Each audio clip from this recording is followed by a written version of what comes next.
Bonjour à tous et bienvenue à une nouvelle édition de l'école dominicale en ligne, l'EDEL. Je me présente, mon nom est le frère Pierre-Josué Chaudry et il me fait vraiment un immense privilège de vous accueillir à nouveau dans ce moment où est-ce que nous voulons apprendre plus de la parole de Dieu et grandir et être transformés à l'image de notre Sauveur et Seigneur Jésus-Christ. L'EDEL, c'est quoi? L'EDEL, c'est tout simplement une occasion où est-ce que nous faisons une pause en famille pour étudier la parole de Dieu, être transformé par la parole de Dieu, tout ça pour un objectif ultime, être conforme à l'image de notre Sauveur et Seigneur Jésus-Christ. Comme notre habitude, nous allons courber nos têtes et inviter l'enseignant par excellence pour qu'il puisse ouvrir pour nous la parole de Dieu, sa parole, pour que nous puissions manger ce pain de vie et être nettoyés par la parole de Dieu. Prions ensemble. Céleste Père en Jésus-Christ, encore une fois, nous sommes dans ta présence bénie pour te dire merci.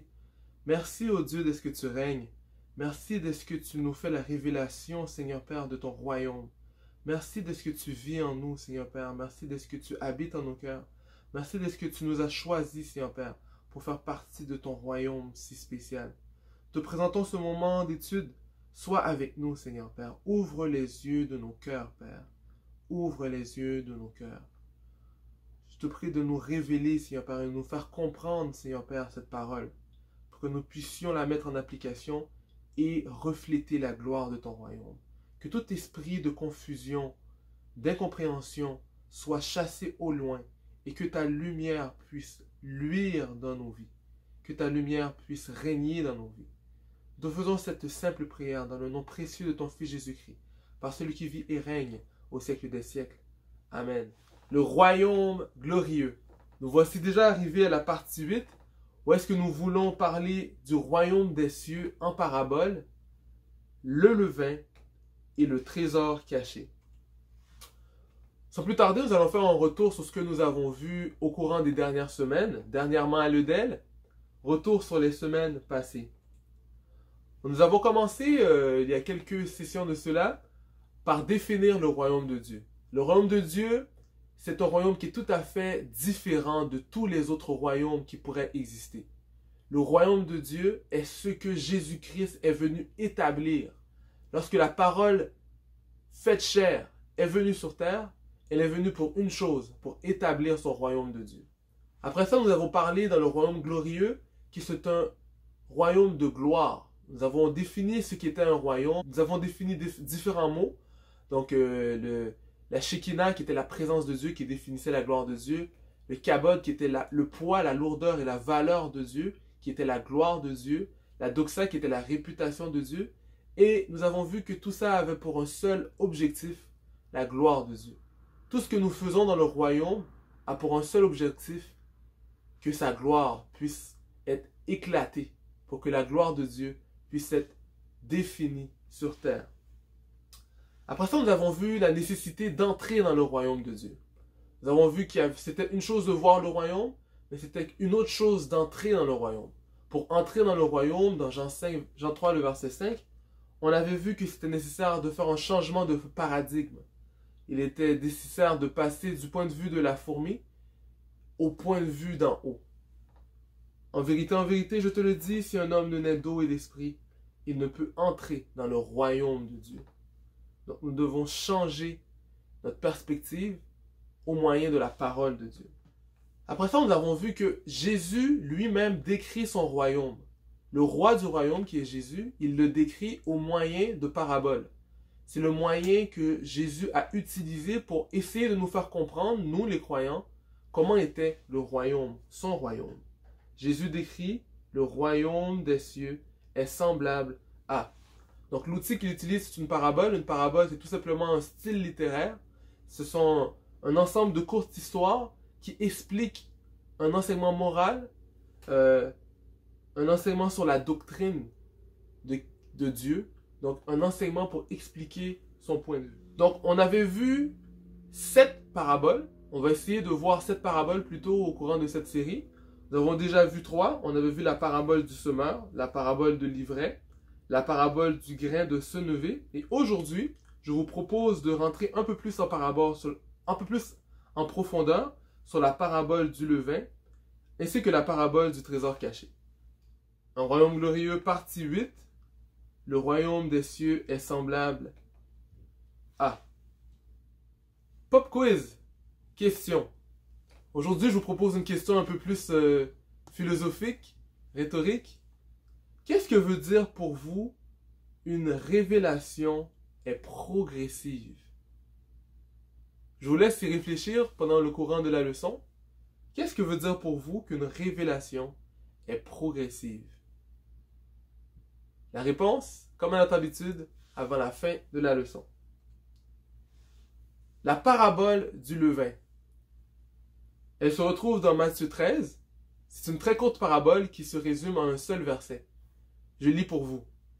Il leur dit cette autre parabole.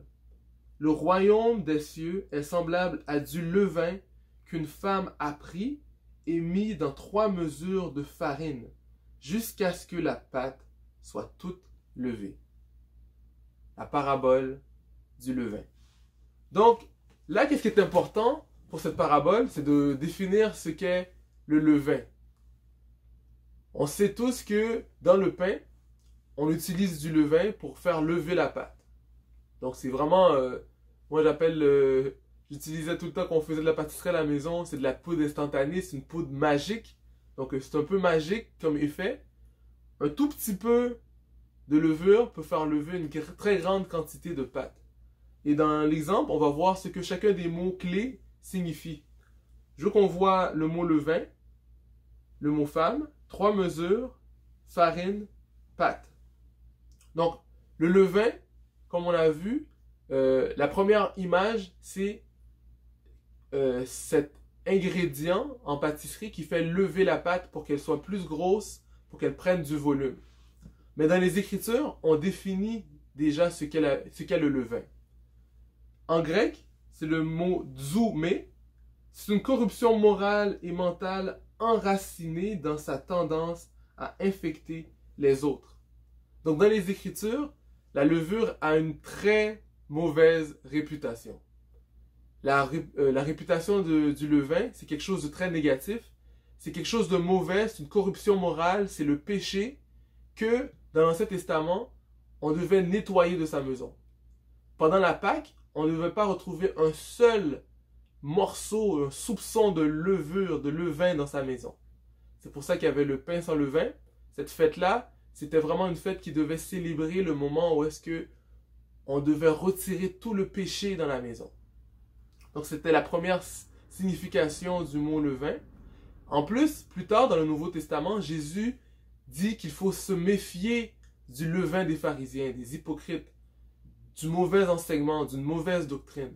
Donc le levain a toujours eu dans la Bible une connotation de péché, une connotation de mauvais enseignement et de ce qui est mauvais, d'immoral. Deuxièmement, contrairement à toutes les autres paraboles qu'on avait vues, on parle ici d'une femme. Je ne veux pas être misogyne, mais je veux vous présenter que dans cette parabole, on fait référence à une femme en particulier. Et cette femme-là, on la retrouve plus tard dans le livre d'Apocalypse. C'est une femme qui fait un travail très négatif par rapport au péché. C'est cette femme qu'on appelle la reine des eaux, la reine de Babylone. C'est une femme qui fait un travail sur la terre, contraire à l'Église, avec le péché et qui corrompt les mœurs de toute la planète. Cette femme-là, qu'est-ce qu'elle fait? Elle met un peu de levure dans 3 mesures de farine.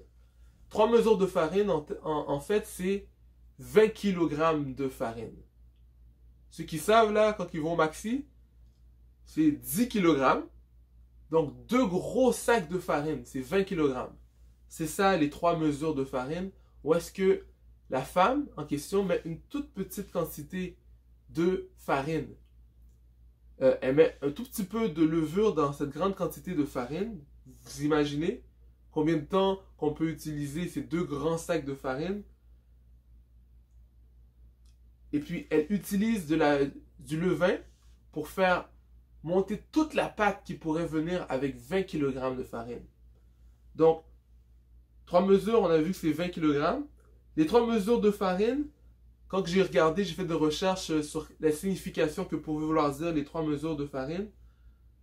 On dit que les 3 mesures de farine de la parabole du levain relatent ou mettent en évidence la pureté, la vérité et la parole de Dieu. Donc ça serait les 3 mesures. Et puis le levain symbolise la malice, la méchanceté et les enseignements malfaisants. Donc on peut le voir de différentes manières. Cette manière-là, c'est peut-être pas la seule manière de le voir, mais c'est une très grande quantité de farine, des 3 mesures, et du levain. La farine, on peut faire référence aux autres paraboles qu'on avait vues auparavant. La bonne semence, c'était le bon blé, c'était la farine. C'est ça qui peut faire référence à la farine, qui est la bonne semence, le fruit du blé, qui est la bonne semence. La pâte, ça peut être le cœur des gens, ou ça peut être le monde. Donc là, je vais vous présenter 2 manières de voir cette parabole-là. La première que je préconise et la deuxième que j'avais vue qui était peut-être intéressante que je vous mette à l'esprit. Donc, la première manière de le voir, c'est que la pâte représente le cœur des gens. Ça représente le monde en entier. Donc, comment qu'elle grandit? Cette pâte-là, c'est à travers de toute la période du temps, cette pâte-là, elle grandit, et puis la pâte grossit avec la bonne nouvelle, avec la semence qui est le blé. Et puis, la pâte représente le cœur des gens qui soit contient de la levure, ou bien du péché, de la malice, ou bien un mauvais enseignement. Ça, c'est la première manière de voir. La deuxième manière, c'est on dit que la pâte, c'est le monde. Donc, c'est une manière de le voir. Donc, l'action qui est vue dans cette parabole-là, c'est jusqu'à ce que. Donc, ce jusqu'à ce que là, il y a plusieurs manières de l'interpréter. C'est jusqu'à ce que la pâte soit levée au complet. Nous qui sommes dans le royaume de Dieu, est-ce qu'on doit laisser cette pâte-là gonfler ou est-ce qu'on doit annuler l'effet de cette pâte-là? L'effet du levain, de la levure. Donc, il y a différentes manières de le voir, mais dans cette parabole-là, c'est que le travail de la femme, c'est elle met du levain jusqu'à ce que toute la pâte est gonflée. Donc, pour cette parabole-là, je veux vous pousser à réfléchir, vous inciter à réfléchir pour voir que c'est un royaume de Dieu. Le royaume de Dieu est semblable à ça. On veut garder notre pain sans levain pur, mais il y a tout le temps de la mauvaise levure qui est mise par quelqu'un d'autre, qui a des mauvaises intentions. Et puis, on dit que ça grandit cette pâte-là jusqu'à ce que toute la pâte soit levée. Donc là, est-ce que nous, on doit empêcher ça d'arriver? Ou bien est-ce que c'est un fait? Et puis, on doit s'assurer de contenir et de savoir c'est quoi l'effet du levain? Ça, c'est le côté négatif. Le côté positif, il y a des personnes qui pensent que la levure, c'est une bonne chose, que ça doit être levé jusqu'à ce que la pâte au complet doit être faite. Donc là, je vous laisse à réfléchir par rapport au royaume de Dieu. Qu'est-ce que vous pensez qui était la bonne interprétation?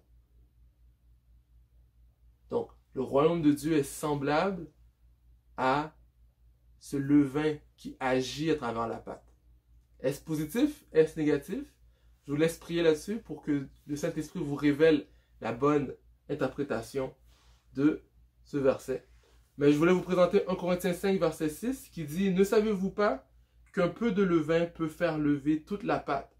Faites disparaître le vieux levain, afin que vous soyez une pâte nouvelle, puisque vous êtes sans levain, car Christ notre Pâque a été immolé.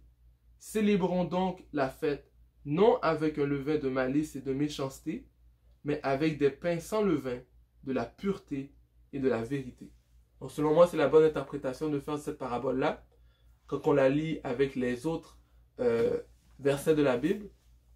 Efforçons-nous que le royaume de Dieu soit un royaume où est-ce que la pâte, le pain qui grandit, soit sans malice, sans méchanceté, mais avec des pains de pureté et de vérité. La deuxième parabole qu'on veut voir aujourd'hui, la parabole du trésor caché. Matthieu 13, verset 44. Le royaume des cieux est semblable encore à un trésor caché dans un champ. L'homme qui l'a trouvé le cache, et dans sa joie, il va vendre tout ce qu'il a et achète ce champ. La parabole du trésor caché. Encore une fois, dans cette très courte parabole d'un seul verset, il y a trois éléments qui sont mis à l'avant-plan. Premièrement, il y a le trésor caché, il y a le champ et il y a cet homme. Donc dans cette parabole, je vais vous présenter que le trésor caché, c'est un trésor qui a une très haute valeur. Quelque chose qui a une très haute valeur, mais que cette valeur-là, elle est cachée. Elle est dissimulée aux yeux de tous. Mais c'est seulement un homme, une personne, qui comprend la valeur de ce trésor-là, de cette valeur-là.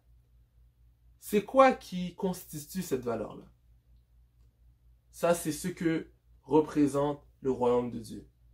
Un trésor qui est caché, que quand on trouve ce trésor-là, ou où est-ce qu'on trouve la valeur de ce trésor-là, on vend tout ce qu'on possède. La valeur de notre vie, on la met de côté pour acheter le champ. Donc dans le champ, encore une fois, ça fait référence à la parabole de l'ivraie, la parabole du semeur, la parabole du levain. C'est que nous, ce qui nous intéresse, c'est le trésor caché. Mais cet homme-là achète le champ au complet pour posséder le trésor caché. Donc il achète plus pour posséder une partie de qu'est-ce qui possède le trésor. Donc le champ, ça peut être le monde, ça peut être la valeur d'une vie. Donc dans la vie, il y a plusieurs choses, mais on la met au complet au service de Dieu pour rechercher la valeur du trésor caché. Donc, ça peut représenter un champ, ça peut représenter un tout qui contient des mauvaises choses, mais à l'intérieur de cette mauvaise chose se retrouve le trésor caché, la valeur inestimable qui vaut le travail de toute une vie. Deuxièmement, je vais vous mettre en réflexion par rapport au mot caché. Qu'est-ce que veut dire le mot caché? Pourquoi est-ce que le trésor est caché? Je vous laisse réfléchir un instant. Pourquoi est-ce que ce trésor est caché? Pourquoi ce n'est pas tout le monde qui retrouve ce trésor-là? Pour vous donner la réponse, je vais vous présenter Proverbe 25, verset 2. Proverbe 25, verset 2 qui dit « La gloire de Dieu, c'est de cacher les choses. La gloire des rois, c'est de sonder les choses. » On avait déjà vu ce verset-là par rapport à la gloire de Dieu. La gloire de Dieu se retrouve vraiment dans cacher les choses. On parle encore du royaume de Dieu qui est de changer de paradigme. Donc, dans le royaume de Dieu, les petites choses, c'est ça qui ont de la valeur. On prend l'exemple de Jésus qui est venu sous forme d'une chose qui ne représentait pas quelque chose qui attirait les regards, mais Jésus, c'était le trésor des cieux. Il est venu comme un enfant inoffensif et il a fait un travail dévastateur.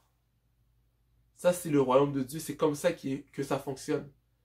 Ce qu'on voit, ce n'est pas nécessairement ce que ça vaut.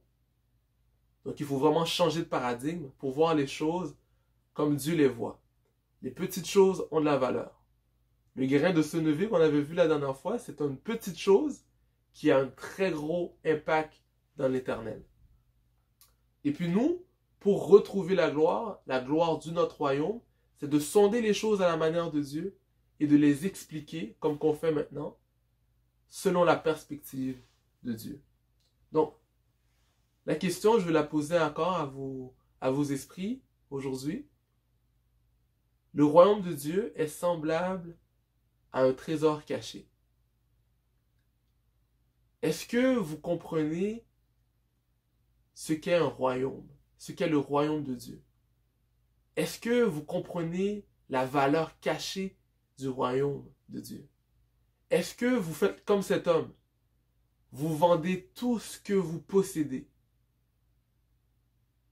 Qu'est-ce qui me vient à l'esprit? C'est cette demande de Dieu. Si quelqu'un veut venir après moi, qu'il renonce à lui-même, renoncer à tout ce que nous possédons, renoncer à tout ce que nous possédons, tout ce que nous avons, tout ce que nous considérons comme valeureux, le remettre aux pieds de Dieu pour que nous puissions retrouver la valeur du trésor caché qui est le royaume de Dieu.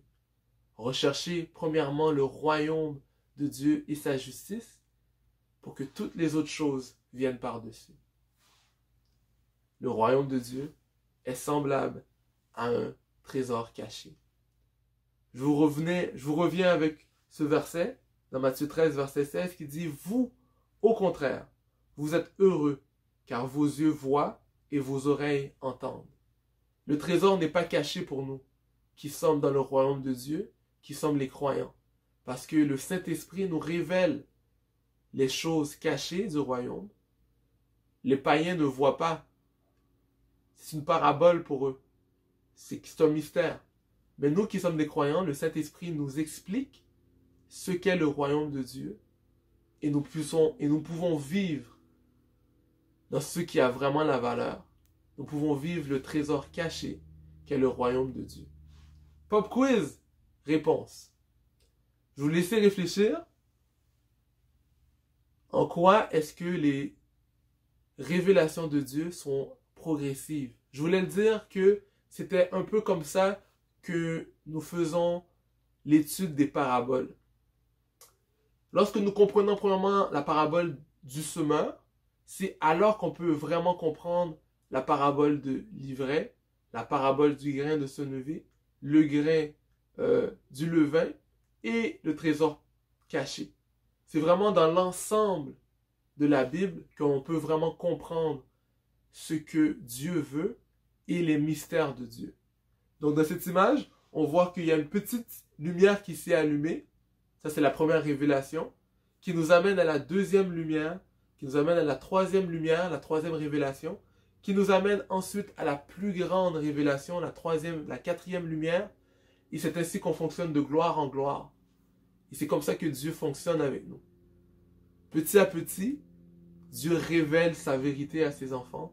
Et ainsi, on peut refléter sa gloire et vivre sa vérité. Voilà tout ce que j'avais pour vous aujourd'hui à l'EDEL. Merci beaucoup de m'avoir écouté. Bon dimanche.